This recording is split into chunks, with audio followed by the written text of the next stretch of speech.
Welcome everybody to today's Whatcom Watersheds Information Network Speaker Series event. This is next steps for water quality, next steps for clean water, science tools and incentives for the new Drayton Harbor TMDL.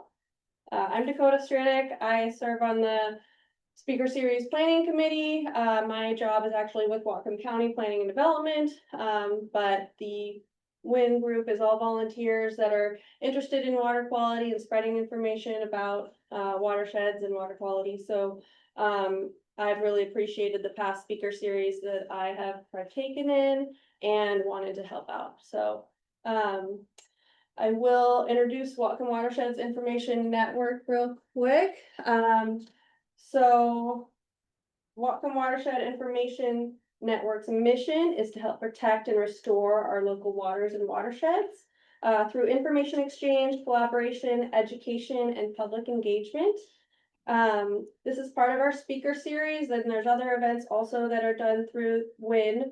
They have a great website. Generally, the speaker series events are recorded, and you can peruse all of those over the years at whatcomwin.org/speaker-series. And you can also sign up for their e-newsletter, which happens once a month, in order to get pinged when there are new speaker series events or when the new speaker series recordings are available as well. That link is at the bottom of any web page on their website. And we also have a QR code. QR code here that's available and at the front at the information table. These are just some examples of the past speaker series events that we've done just this year. And then we also have another slide here with some of the other outreach and engagement activities that WIN partakes in. They're heavily involved with Water Week, and there's also an upcoming Salmon Summit that is going to be overlapping with a lot of the WIN efforts. So, and that is, I should have a date for that, but November 13th through 15th. I think that sounds right. 13th, is that right? Yeah. So another reason to sign up for the e-news is to get more information on that. Sorry.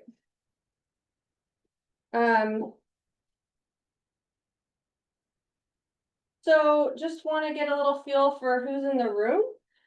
So we can kind of speak to the various interests that might be represented. So maybe we can get a show of hands for folks who are from the city limits of Blaine or Birch Bay. Okay, great. Anybody who's in the more unincorporated watershed of the area? And maybe who's on city sewer? Who's got a septic system? Let's see, any farmers in the room?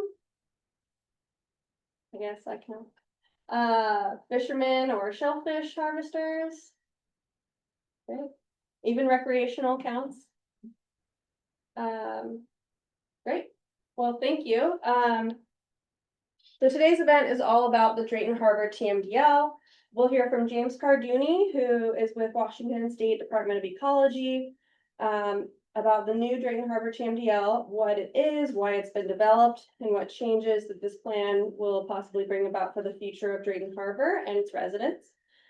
James is the Water Quality TMDL Lead with the Washington State Department of Ecology. Over the past 2 decades, James has dedicated his career to various aspects of environmental and natural resources work. He currently serves as a water quality improvement planner for Washington State Department of Ecology. He holds a master's degree in environmental science from Western Washington University, involving research of riparian vegetation succession along the Elwha River post dam removal. Take it away, James. Thanks, Dakota. Thank you, everyone, for being here.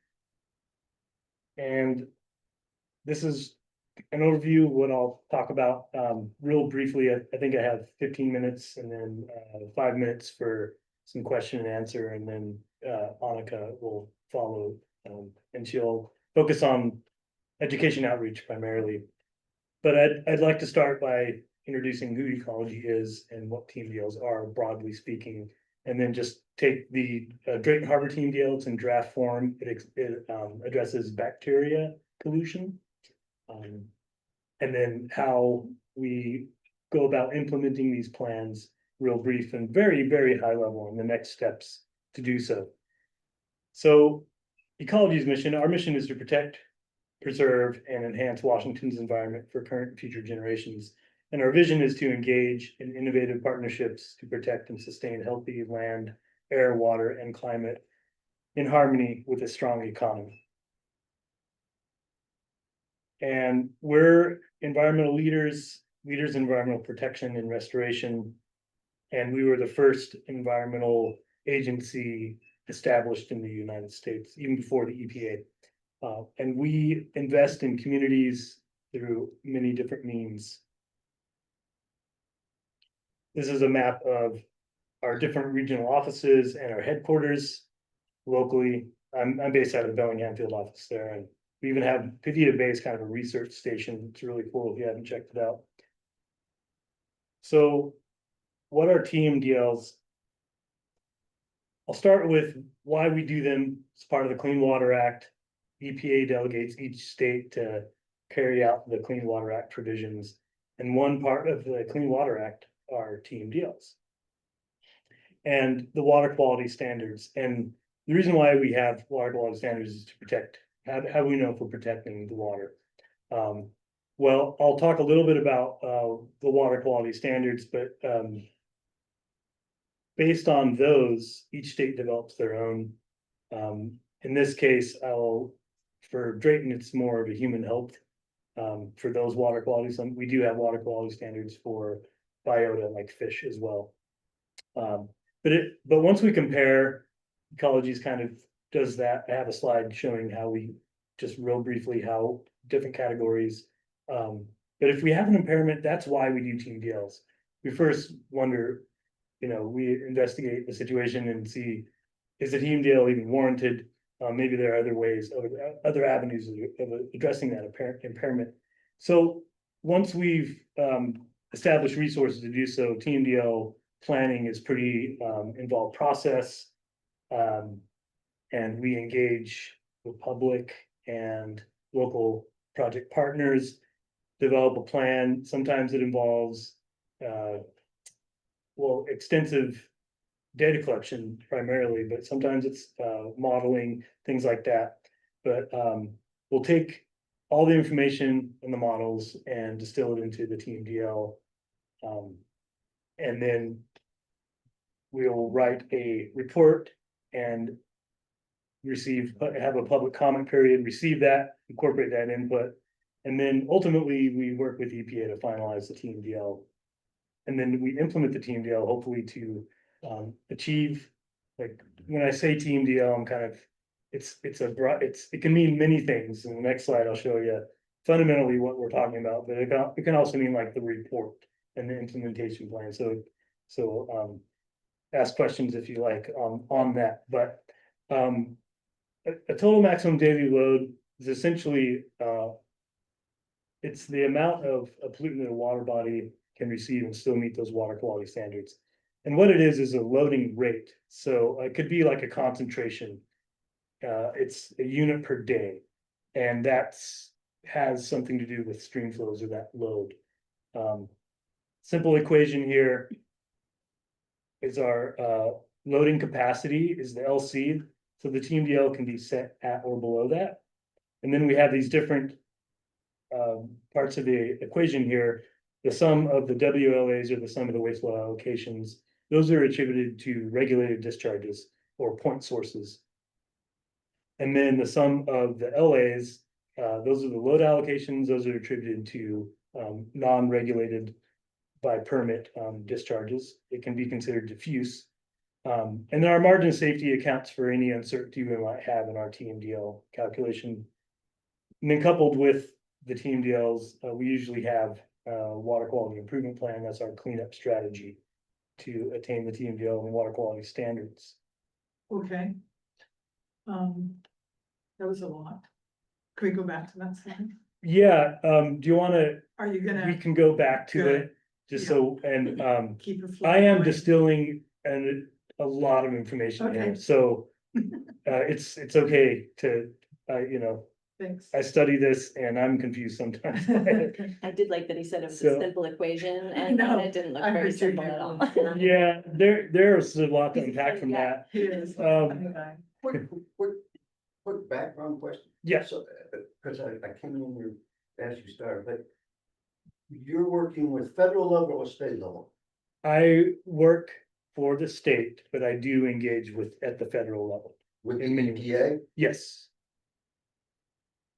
Okay, so your communication is from the state of Washington to the EPA, Washington DC, we have, EPA has 10 regions. okay? For now they do, but they, yeah, so we work with For now they region. do, meaning there may Region. not be in the future, We hope so that they are. but when make, okay. Still operating right now during the shutdown? Last time I checked, yes, but not sure at what capacity. That's a lot of detail. And it goes beyond this presentation. Okay, Yeah. so your financing is from the state, Some is, and then we do match EPA federal funds as well. matching federal state. Sometimes, and we do a lot of pass-through funding. And what's one goal of the of these TMDL projects is to leverage funds. Some of that comes from the state, some of it comes from federal. And then your relationship with the city of Blaine, We work with the city of Blaine in many ways to protect water quality in my capacity of my job. city council, That, Whatcom County community. yeah, so they're what we would call a local partner in protecting water quality. Can you identify the local partner? I'm not sure what you're getting at, which part. Well, if I was to contact the local partner, who would I contact? Oh, it depends on what the jurisdictional. It depends. And how would I determine who has jurisdiction over what? It's usually geographic. Meaning So- either county or the city? It could be that, yes. Mhm. Could be. If you're on federal lands, it could be federal. State land. Drayton Harbor, we're talking Drayton Harbor. Is Mhm. any of that federal? No, not. to I my don't think knowledge, so. It's all state or county, right? Actually, County, there state, is or a 10-acre piece that is federal land. Huh? There is a 10-acre piece that's federal land, Is there? yes.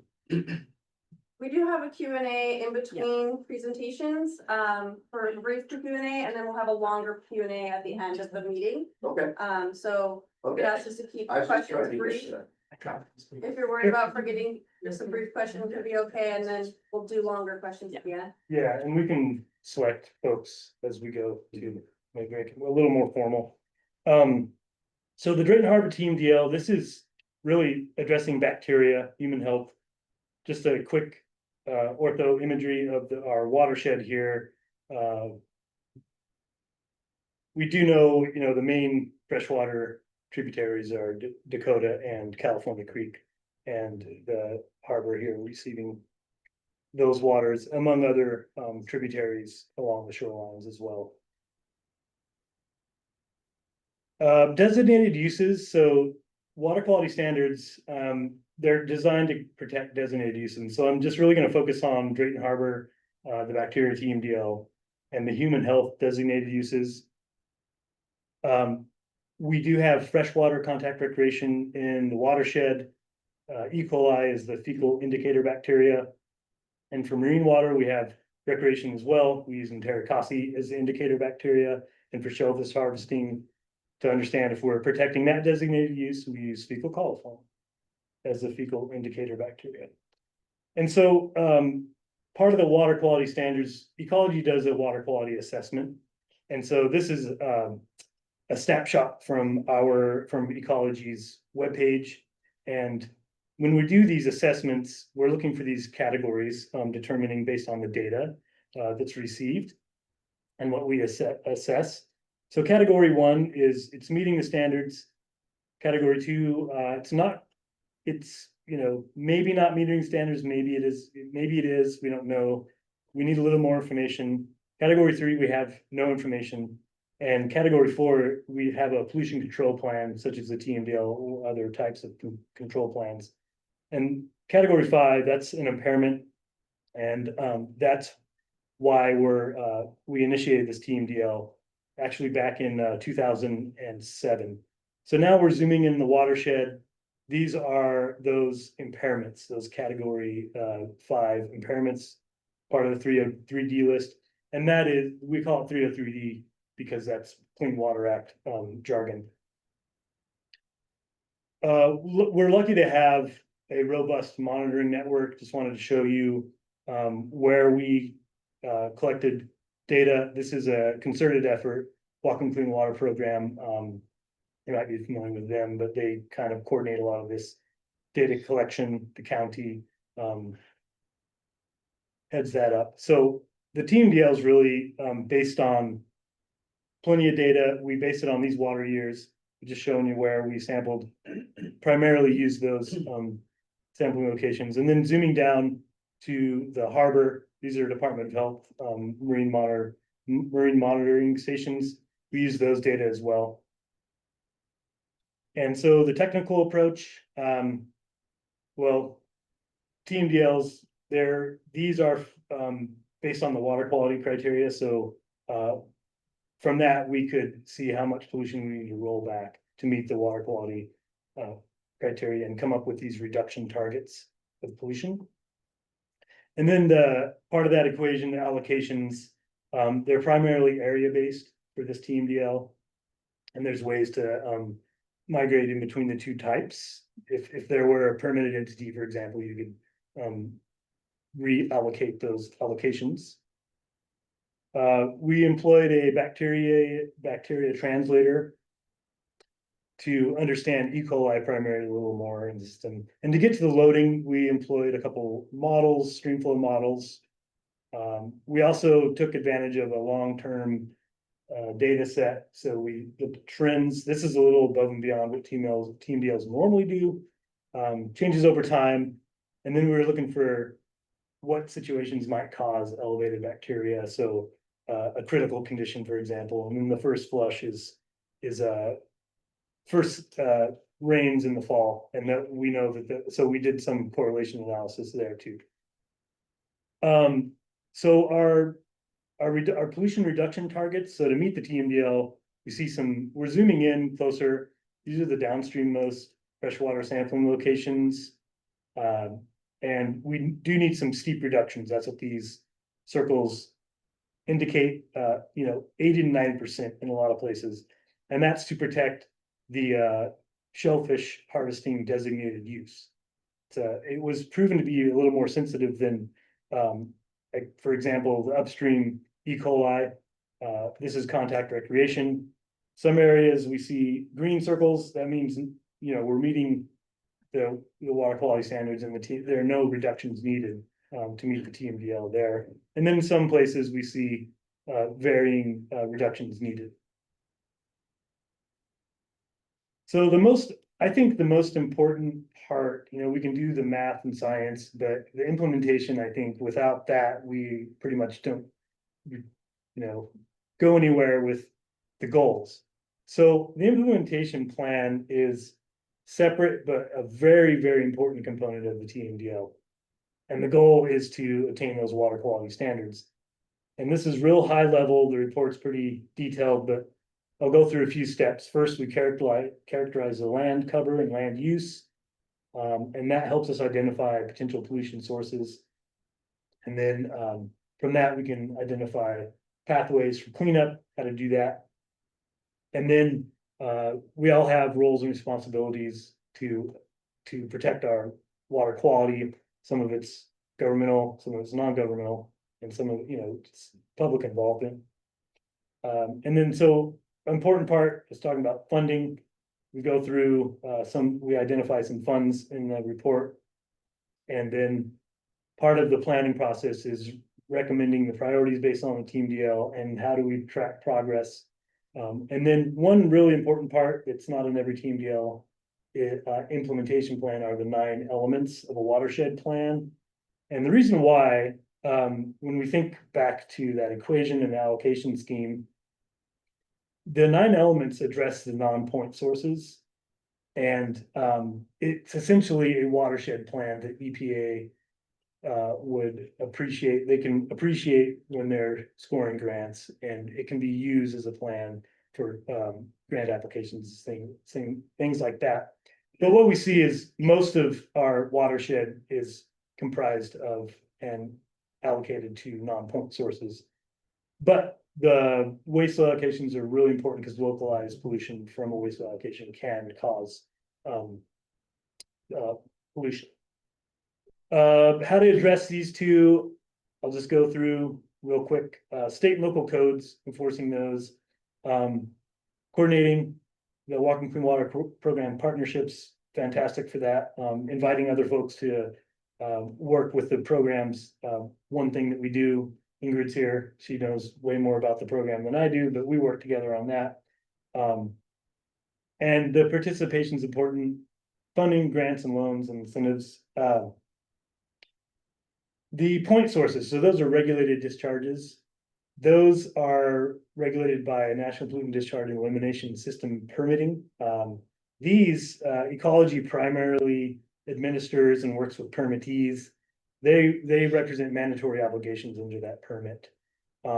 Similar funding sources, not so much incentives. The taxes, local fees and taxes can help fund some of the usually the permittees. Some of those are public organizations, governmental organizations. So the plan goes into solutions. I'm just really high level highlighting what are potential pollution sources identified. Y'all are pretty familiar with what could be polluting. Here's that list here. Want to point out that agriculture represents about 37% of the land cover in the watershed. And then developed areas, municipal, urban, industrial, that's about 20%. But then we have these other potential sources of pollution as well. Solutions, I won't get into the details here. Not all these solutions apply, but I think a really important part is just that awareness and that education outreach component for folks to do the right thing and what should we do. And then I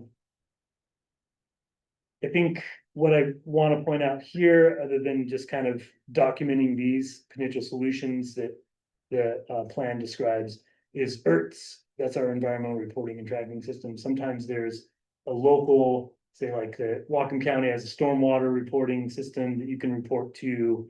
That's a way for anyone to track and report an environmental concern. And I think I'm nearing the end of my presentation here, and we'll hand it over, maybe have a little discussion, time check too. We've completed these for the draft Drayton Harbor TMDL so far. Public comment period, a couple of webinars. I see some familiar faces in the room on those. We're currently revising the draft based on input, coordinating with EPA, ongoing. We hope to submit a finalized for approval, a finalized report to EPA in November. I don't think it's going to happen in October. And then there is a lot of ongoing implementation. We do know, based on that trend analysis, we've seen water quality improve over time in the watershed. That's good news. Hopefully the TMDL can leverage a little more to get over the finish line for it. So yeah, should we? Little question? We're at 5:55, which was our time to end our question session. So maybe we have time for one question and then we'll move into Anna because we'll have more questions at the end. Okay. Did you want to go with your question? No, I'll Okay. Is it possible to get back to that slide real Yes. quick? The later slides defined what those were, so my question's not cleaned up. Oh, it is. Okay. Yes. Yeah. I think it was this. Gosh, it's I taking. don't mind the map This one. equation, Yeah, now you've defined load capacity, I understand what that is now, and waste load allocation, you define that, load allocation as well. Margin of safety, okay, I think, I think I can process that. Yeah, now. yeah, Thank you. yeah, so it's really just kind of. Fundamentally, what it's doing is, how do we know where to go when, through that implementation process? If it's dominated by permitted sources, we would probably really lean on those permits. Right, And this is all part of how the Clean Water Act breaks down this, what a TMDL is. Yeah, so it really helps guide our implementation. all right. Yeah. That, it's just so reassuring to know we're taking that data and synthesizing it We're lucky to have, and. not every hopefully watershed this has can that. answer your question, but anyway, it's reassuring. Yeah, question, James. You said right at the outset that this is about bacterial pollution, this particular TMDL. Are there TMDLs done for other types of pollution, and what else is excluded? I mean, there are a lot of potential pollutant sources, toxics and industrial pollution and so on, but Yeah. this is strictly about Bacteria. bacteria. Yes, the state does engage in other TMDLs to address other types of pollution. It can be very complex to very simple. They end up not being very simple, but toxics, it depends on our resources. Those tend to be more complex. We still do have we would do some loading assessments on trying to understand where the toxics might come from. In some instances, we do, and we'll couple depending on the pollutant of concern, like temperature, nutrients, and dissolved oxygen, and pH. Those are water quality indicators and of pollution that are part of our water quality standard assessment. And that requires massive data collection and quite a bit of modeling if we're going to bundle it into a TMDL. And you get clever, but the end goal is like we know how bad is the problem, what can we do about it? Fundamentally is what we get to. Or is this problem out of our control? Sometimes mercury is an example of a toxic that a lot of our mercury, due to atmospheric, it's global, it's reduced over time, but we'll have listings from our water quality impairments in fish. And their historical listings that carry over because a resident fish would have high mercury.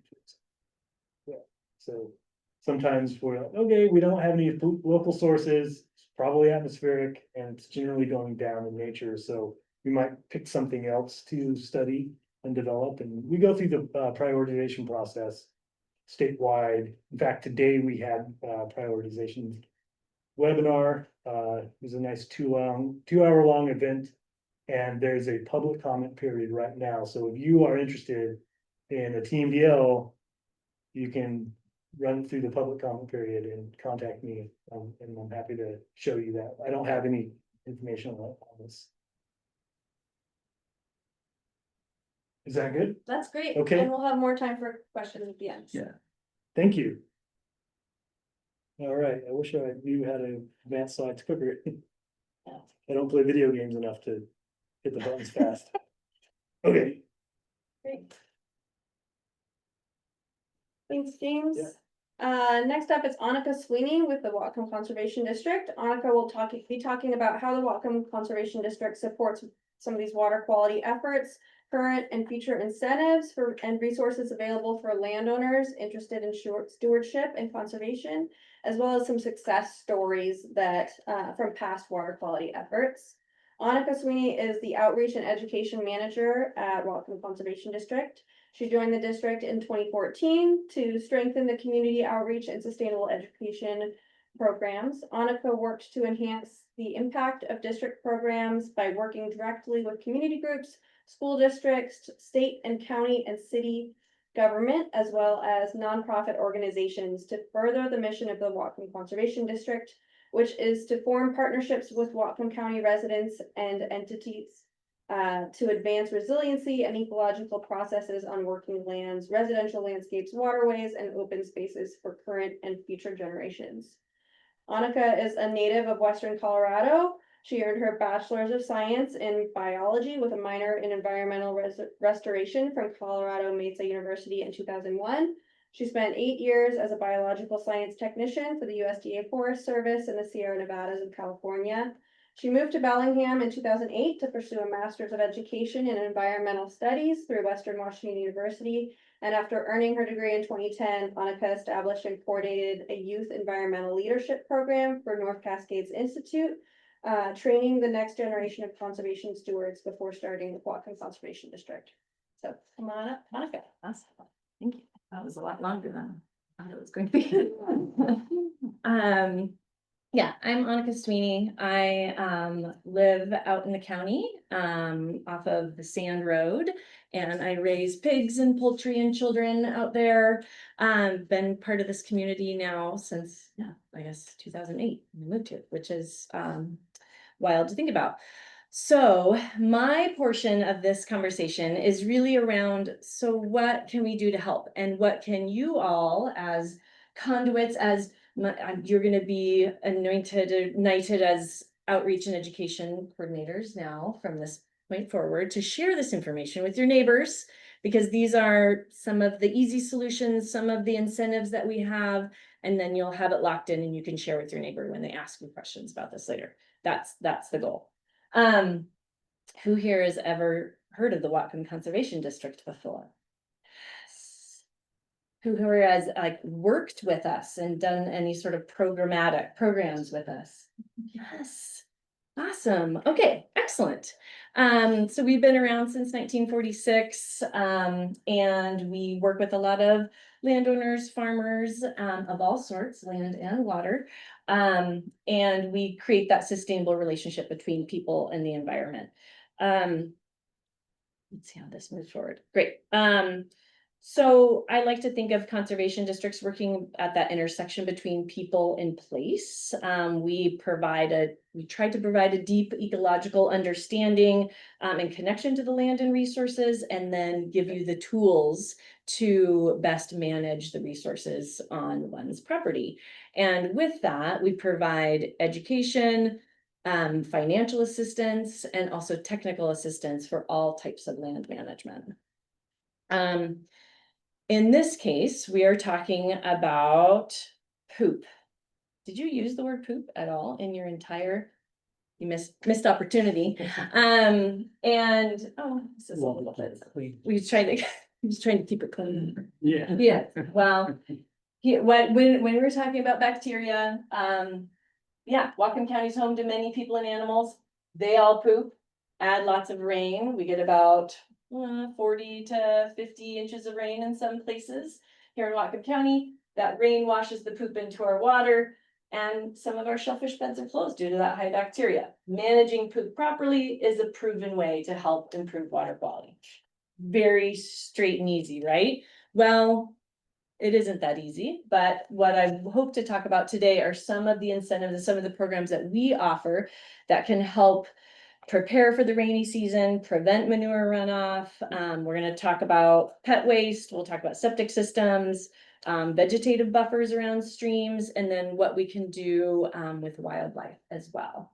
And these are all tools that have been created over decades and decades and proven successful conservation practices. A lot of them are best management practices, meaning on each individual land type, they've been proven to help prevent bacteria from entering the stream system. So, financial incentives.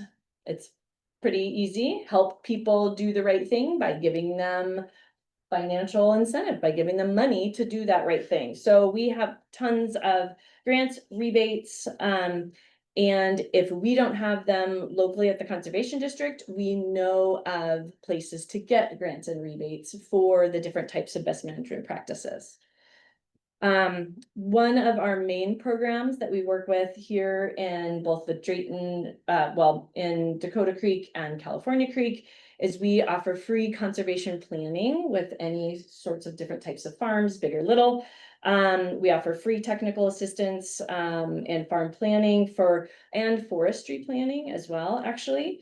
And with that, we also have educational programs. We have a farm speaker series that runs from, I should know this by heart, April to October. And then we have our Whatcom Farm Expo that we do every year in our 10th year at the Northwest Washington Fairgrounds. Also free educational opportunities for our local farmers. Okay, the first incentive I'm going to talk about that you can share with your neighbors, we have something called a small farm cost share that we offer in partnership with Whatcom County Public Works.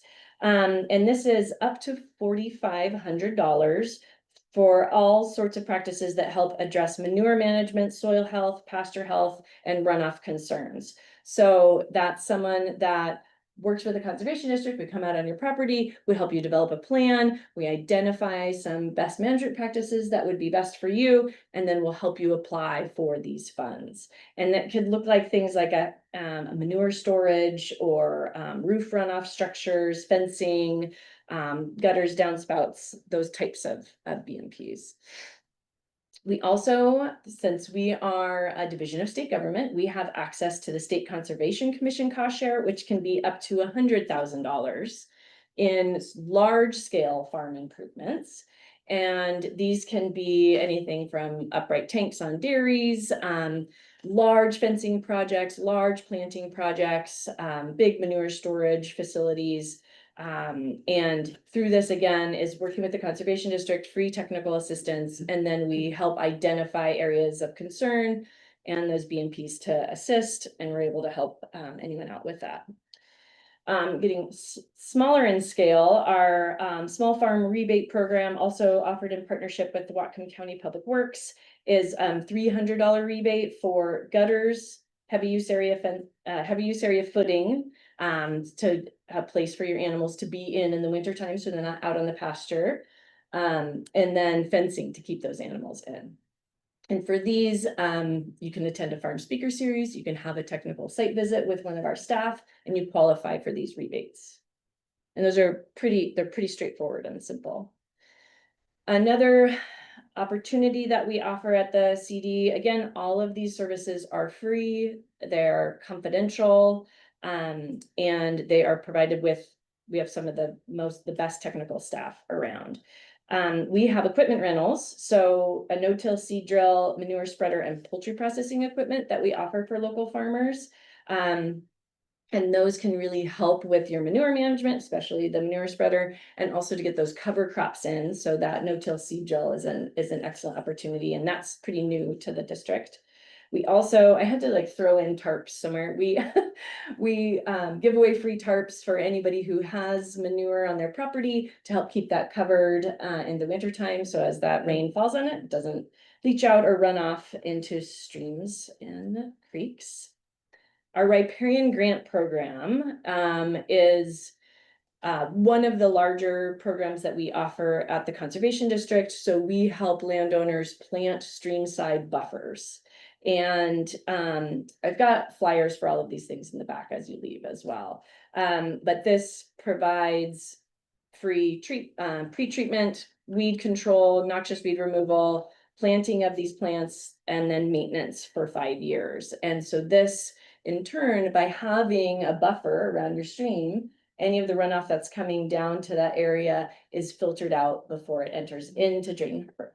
So it is a pollution prevention mechanism, and it's a natural way to do that. So by providing a filter strip between the creek and any upland pollution potential. Any guesses on how many dogs live in Whatcom County? 28,000. 28,000? Higher. 40,000. How many? 40,000? I think it's a little bit higher now. Okay, 74, that maybe. No, I think it's around between 40 and 50,000 dogs that are each pooping at least once a day, probably, of varying sizes. Because of this, scoop it, bag it, trash it is something that we are really trying, and all the clean water program partners are really trying to emphasize. This is a non-point source pollution issue that we can manage. One of the things that we offer is the Scooping Ambassador Program. And this involves, someone would sign up, maybe you all want to be ambassadors. And you'd have a sign in your yard, you have flyers about it, you have free bags for your neighbors, just encouraging that behavior and really modeling that behavior, because it really does make a difference. And so we've got scooping ambassadors around the entire county, and once you sign up, you're supported in that effort just to help get the word out around the county. We also, for those of you on septic systems, there is Whatcom County has rebate program for septic systems as well. Evaluating and maintaining septic systems can be a huge advantage for the TMDL and Drayton Harbor, and one of those things that can also really help you avoid costly maintenance. So steps to receiving this rebate. So if you know anybody in your life that's on a septic system, go to Whatcom County septic rebates, just type it in and you'll be able to get to this page. The steps are, you have to complete a homeowner training. They're online. It's pretty simple. And then you would hire a specialist to come out and do that evaluation, or you can do your own evaluation if you feel up for it. And then, or someone comes out to pump, and then you just send in that receipt and they send you a check back. And it is $150 for evaluation and $250 for pumping activities. So this is a real big help for those. And then there are loans for very low income folks, and then there's higher rebates for other different qualifying circumstances. So when we think about Drayton Harbor, this is sort of the 2024 Drayton Harbor year in review. There are many people and many activities that are already happening. So we have, yes, 39 water quality monitoring sites in Drayton Harbor. There were 951 septic systems inspected in Drayton Harbor and in the watershed in 2024. There were 31 folks said that they were going to pledge to scoop up after their pet. There were 3 new farm plans created, but over 21 site visits and 3 rebates. So we have been doing a lot of this work in Drayton Harbor for some time, and it's just gonna continue to be emphasized, the importance of these activities as we build out into the future. Some other tools that I wanted to bring to the attention of the group, and those of you that like to use QR codes, you could just pull out your camera and point it at this thing, and there should be something that pops up that you can click on, and that is our interactive water quality map. And this is a way you can continue to stay engaged with what the current water quality is in your neighborhood. And this is countywide. I also have some business cards up as you leave that you can take with you that has this information as well. But this is an easy way for you to see what was the latest results from the sampling that was happening maybe in your neighborhood. Another great tool is the Washington Department of Health. This is their shellfish safety map. So for those recreational harvesters, this is another great resource. I've got the QR code here in the email, and then we've got cards in the back as well. So before you go out to recreationally harvest shellfish, this would be the map to check out first before you do that. And I think that's it. That was a little zip through. Great. So we can open up for questions for myself or James or anything. Maybe just first, if there's anything clarifying that you'd like me to go back on with some of these slides. I was wondering if you could maybe talk about the magnitude of the effects of different kinds of animal species. So dog food versus bird food versus seals versus horses.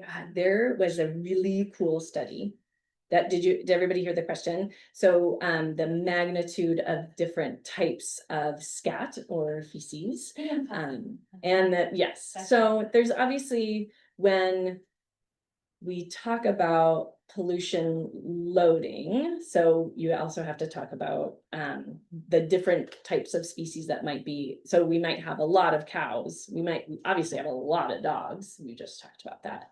And within each of those different species, there's actually more or less fecal coliform within their waste, which is really fascinating. And it's really been quite challenging to identify down to species what some of these pollution sources are. And that's something that we continue to work on, is to clearly identify that. But when you're considering, the amount of dog poop versus the amount of cow, right? That can be really concentrated, and dog poop actually has a really, really high level of fecal coliform in it. And a lot of the cow manure that is, say, spread on fields is already diluted before it is added as a soil amendment. But there's a cool study that I can definitely send out that has those different, concentrations per animal and per pound of feces per animal, which is, I don't have it on right now, but it's pretty interesting. Yeah. I guess a simple question, I don't understand the difference between using manure as fertilizer and then cleaning up after your dog. I know I sound naive, but can you No, just explain that? No, that's great. So our farmers are have mandatory setbacks for different times of year when they can apply manure onto fields. So that means a certain distance away from a creek or river, that gets larger or smaller depending on the season. In the summer season, you can be a little bit closer because it's not going to rain, and that is infiltrated into the soil. It is also monitored for the concentration. So it's the right rate at the right time in the right place for that manure application to happen. Whereas, a dog poop that's on a trail directly next to a stream has no management that's associated with it. So our agricultural producers, especially those that are in dairy, are highly regulated, and their distribution of that soil amendment is highly regulated. And so, but it totally makes sense. You're like, what is it? What's my dog having to do with if they're able to, pump out manure over here? But it's Yeah, I the see distance from streams and the rate at which they're.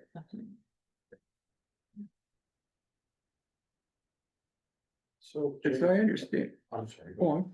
I was just asking, you can determine by your fecal samples if it's human or dog though, right? There's so molecular source tracking is a type of sampling methodology that we would be able to identify down to gross subjects, like all ruminants or all canines, or is it a human tracker? But even those, we've used them loosely in the Whatcom Clean Water program with not a tremendous amount of defined success. But we've got a new group of samples that are actually out right now that we hope to be able to identify it down to at least like larger family of species. Okay. Yeah. I don't know if Ingrid, do you want to extrapolate on that? Yeah, I can just add that it's, a typical sample, you might expect to get results that are gonna be like, it's human and it's ruminant and it's Avian, yeah. yeah, so, it has limited, it has limited function to, it's one tool in the toolbox, but it's not the magic bullet to just be like, oh, this is all coming from a septic system, or this is coming from the cow farm. It's just it might give us this latest data that we will get at some point, because the federal shutdown. Yeah. Yeah, Okay. it might give us some clues. We hope so. Yeah. We hope it'll be more definitive. Okay. That, Yeah, great. That's excellent, and really welcome here. It's great to have you folks here, and we're really excited about this. I was particularly interested in that formula, obviously, and I was thinking about points and how you weight things and how do you really spend the time and the resources in the areas that you need to. And this is an urban environment, so it's a little different. And you notice that the coloring was very different on the side. Half the side is on a different stormwater plan, half the side is on an older stormwater plan. And I'm particularly interested to understand as a point source, right? There's a few of them around here. The impact of stormwater, from ponds, for example. And what studies have been done around ruminants in these ponds? And do the cattails really work? And so I'm particularly intrigued if you've seen any kind of studies about the discharges that are coming from the stormwater plants, because that's been a big source. From wildlife? No, this Fitting into the is just stormwater runoff ponds, from developments. Oh, So, yeah, oh, runoff that are into going developments in. and then discharge, yeah. Mhm. So, I'm interested, in knowing more about, point source monitoring, let's say using stormwater ponds, that's one good example. Mhm. And I'm particularly interested in, inflows from our lighthouse, sewage plant, right? So when that effluent goes out and comes back in, what's being done in those areas?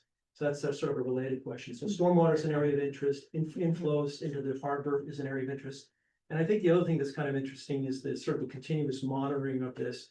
And I was intrigued by what Response is doing down in Bellingham, where they've got a stormwater volunteer program that's plugged in really well. I heard great things about this program, where they're plugging in volunteers, and we could start such a program here in Drayton Harbor, Birch Bay, to actually get more real-time data and understand, the impact of rain, impact of stormwater, when these discharges happen, and what's going on. So the first question really is, how are we looking at those point sources? What are those point sources in terms of the equation that this lady was talking about, which is spot on. And then I'm particularly interested in that stormwater question, because there's been some debate here in town about, stormwater harmonization between our plan and the city, which is very different than what's on the west side, which is under the Whatcom County plan. That's what you're saying. And, yeah, because it's unincorporated Washington. Yeah, you would be able to, I don't know if they've been doing Yeah. stormwater testing. Well, there's a lot. Yeah, there's a lot of questions. So I would say the National Stormwater Database would get, so it might address cattails or it depends on the pollutant coming from developed areas like stormwater. I'm assuming that's what you're kind of getting at. Yeah, because that poop just goes, I Yeah. mean, I see it all the time, that poop's either going, it's going into a stormwater pond, Mhm. and there's several of them around here. Mhm. So it's washing off in there, and so how is that actually mitigating that? Because, you're walking down the path, people are not picking up the poop. We have a surf that if we don't have garbage cans, for example, that's an easy one, we just don't have them on all of the parks and trails. Yeah, So that's one, instant answer, it seems, that's a cost issue for the city, but go ahead. Sorry. oh, I would say a good primer, and you're familiar with the Drayton Harbor report. I Oh, yeah, believe. yeah. Yes, you provided comment, but, yeah, there's a good primer for these types of questions. It does have a quick summary of data. Okay, And it points to data sources and what we might expect from stormwater. Yeah. Yeah, and, not surprising, urbanized developed areas tend to have a lot of fecal bacteria pollution associated. okay. As far as isolating like a stormwater treatment, that's a different question that you can kind of infer whether it's settling, there's a resuspension problem because bacteria can bind to sediment and get resuspended. Okay, all right, It can biopersist, it can accumulate and grow, yeah. become naturalized, things like that. And what did your report find with respect to the influence, let's say from layouts? It's according to the 2019 fact sheet, the INI is above the infiltration and inflow is what, like that's Yeah. stormwater or groundwater getting into the conveyance system of the wastewater treatment plant. It's above what EPA. Okay, I forget the exact numbers. and do you have any thoughts about the success of the response program on ongoing monitoring? So that we can get really good data point, back to the data question, Right. which defines the kind of interventions we can take here. Right. And any thoughts on such programs, for citizens to get involved with or volunteer with? Because I know there's a lot of Well- interest in protecting this harbor. I mean, I know like Go ahead. the in Bellingham and in the city of Linden and Ferndale are all under a NPDES permit, Yeah. under a stormwater permit. And Yeah. with that, there's funding and a requirement to have a certain amount of public participation and education and outreach. And that's how a lot of those volunteer programs really get started, is that they're sort of funded from this a mandate of sorts. But I do think that And then having a citizen group that's really interested in plugging in, as long as it's done, you know, in cooperation, say with the Whatcom Clean Water Program or with the city of Blaine, they might be really interested in like, yeah, if there's a citizen group that wants to go out and take some samples. It just has to be So you're saying scientifically right now- rigorous, you know? You're saying right now Blaine isn't under. They are not. Blaine are is not. Yeah. There is a mussel monitoring, stormwater mussel monitoring volunteer program, I believe. They Oh. have sites in Blaine And there is, in other places. and in Birch Bay, they have the, algae Yeah, you're monitoring. part of that. Yeah. right? Well, that's a different. Okay, different so- task. I know, People, but I'm just yeah. saying, there's. And I will say that, so Resources Bellingham, they are partnered a little bit with, Friends of the Salish Sea. It's not Guardians, I think that's a different thing. Julie Hirsch, right? That's garden. But Friends of the Salish Sea, they're trying to expand and they do a lot of that citizen science, stormwater collections. Their headquarters are based out of Anacortes. Okay. And they tend to, they like, Bellingham's as far north as they've got, but they're looking to coordinate a little more. Yeah, Friends of the Salish Sea. Surfrider is another one, Northwest Straits Yeah. is another one, Okay. you know, those are just sort of nonprofit organizations that are motivated to do things like that, but it often takes like a spark plug within a community to get a program going. Yeah, I think you've got a huge opportunity bringing that in, and we had a great salmon running year this year. We had, you know, we had the transit orcas in the harbor hunting seals. It was phenomenal. So we're so excited to see Yeah. this happen, and we particularly want to reach out to these organizations and have them Yeah. come here and set these programs up. So I think there's a big opportunity there. Those Chinook and, So, oh, it's your turn. I just wanna make a point that a lot of these stormwater outlets have been monitored over the years, and for the most part, they aren't that bad. And, You have such low flow, yeah, I well, thought. yeah, you sample in the summer, you have just a dribble, and you're gonna, I mean, any kind of little fecal contamination is gonna make it sky high. But when you look at the, you know, the loading that occurs because of that dribble, it's insignificant. It's kind of the winter kind of flows that really are the critical ones. And I don't know, so an outlet from a stormwater holding pond or retention basin, is that considered point source at that point? It depends if that infrastructure is regulated by a municipal separate storm sewer system. That's what anyways, if there's a permit associated with that infrastructure and that discharge to receiving water body, then yes, it is a point source. If it's not under permit, then no, it is not, and there's a sampling that infrastructure outlet. It doesn't, you know, the water quality standards don't necessarily apply. We have different levels of screening. You know, it might be 3 or 4 times greater than what the water quality standards are. So that's more for like a screening, is there a problem here or is there not?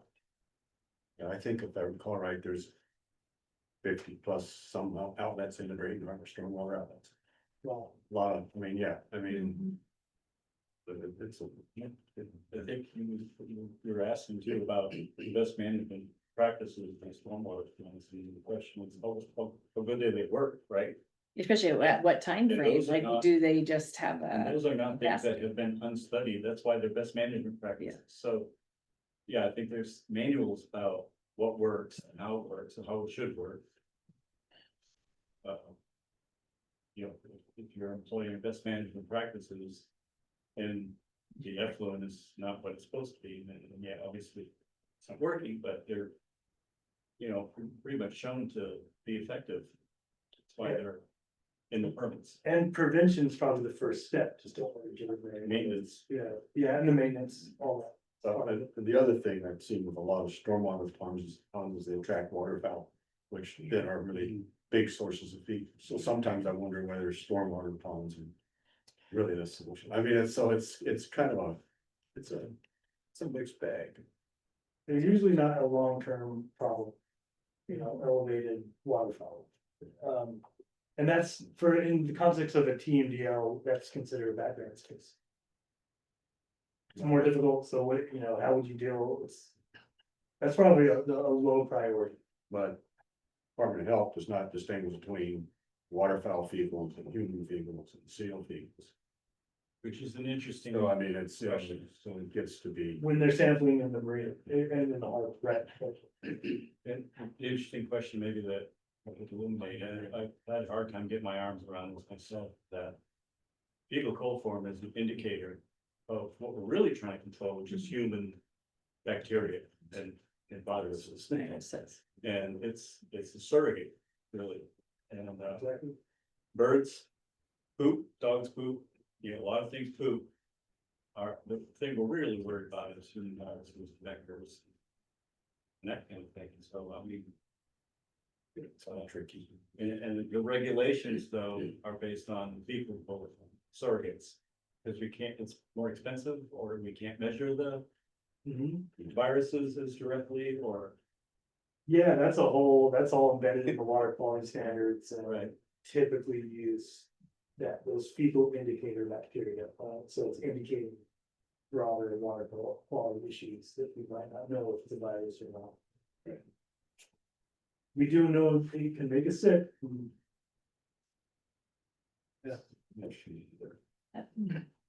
Oh, Mark? Yeah, just as boots on the ground, so something that I've been seeing and hearing and whatnot, so we can do so well upland to try to, you know, education outreach, teach. They've got, but, I don't know, it's the Port Authority and the private marina that's sitting on. There are a lot, and only people that come up to me because they've been to Hawaii and they raise the alarm about issues, right? About human waste discharge. So I can't go into the board and say, you know, have a conversation about them and call them out on accusations. What avenue do we have as agencies to do that and hold the Port of Bellingham to a higher standard and really bring semi-annuals and private marina to a higher standard? Using sensitive shellfish beds, recreational shellfish as we have this here. We don't have that Bellingham Bay, so probably do whatever you want down there, right? But up here, I think we can hold them to really different standards, but we've never been able to have that conversation. We've talked about it for a decade now, dive and stuff like that, right? So I am aware that there is human waste discharge into the marinas. I am aware that another low hanging fruit, we have a porta pot on the walk to the pier. It sits 3 feet away from the storm drain. SSC or whatever, they come in, they spray it down, clean it up, it turns into the storm drain. That's next to station 15. People ask me why station 15's hot. So what, like, that's low hanging fruit. Yeah, I don't want to be the one that says, do something here, but it is like, who is it within the agency that can go have this conversation? And I think that really doesn't target, because again, upland, cool, all this stuff, you guys are all doing is great, but then into the pipe, when we say. It kind of negates everything that we are doing. We're good, but then you have somebody who's like, it's right in their shit and it goes right into the bay, but we don't capture that, so. What are ideas that we have there? We have pins that sing on that we can have these conversations at a higher level. Well, could there be an ERTS? Oh, yes. Right. Yeah.